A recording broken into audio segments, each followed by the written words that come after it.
Katatanggap lang po namin ang balitang ito, 3 Pilipino ang patay sa gitna ng matinding pagbaha sa United Arab Emirates ayon sa Department of Migrant Workers. 2 sa kanila patay matapos ma-suffocate sa sasakyan. Isa naman ang patay sa aksidente. Ang iba pang naperwisyo sa pagtutok ni Rafi Tima.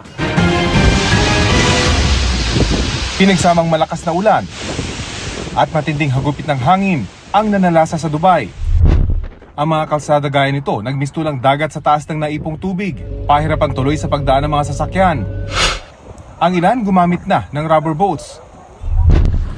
Ang pusagang ito, todo kapit sa pinto ng isang sasakyan para di malubog sa tubig. Agad naman siya nailigtas ng mga responding pulis. Maging ang runway sa paliparan binaha, kaya sinuspindi ang ilang flights. Maraming pasahero tuloy ang stranded. At bagamat balik operasyon na ang inbound flight sa paliparan simula ngayong araw, asahan pa rin daw na may madidelay at makansilang biyahe. You see? We cannot even go out. Kabilang sa mga naperwisyo ang OFW sa Dubai na si Casey Lin. Ganyan na lang ang nasabi niya paglabas ng gusaling pinagtatrabahuhan. We went through. Hindi na raw nagbaka sakali si Casey Lin na suungin ng baha. Yung mga kasama ko nga sa trabaho na-stuck sa Sheikh Zayed Road hanggang umaga. Oh. Tapos naglakad na lang sila pa uwi.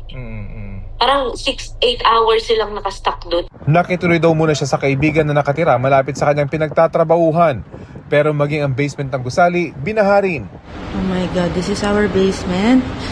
And the water is almost at the ceiling already.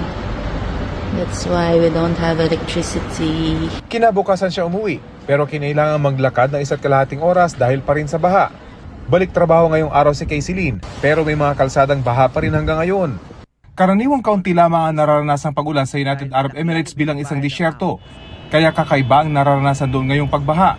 Ayon sa Local Meteorology Center ng Dubai, record-breaking ang pag-ulan na pinakamataas mula noong 1949. Ayon sa forecaster ng kanilang National Center of Meteorology, posibleng epekto ito ng climate change.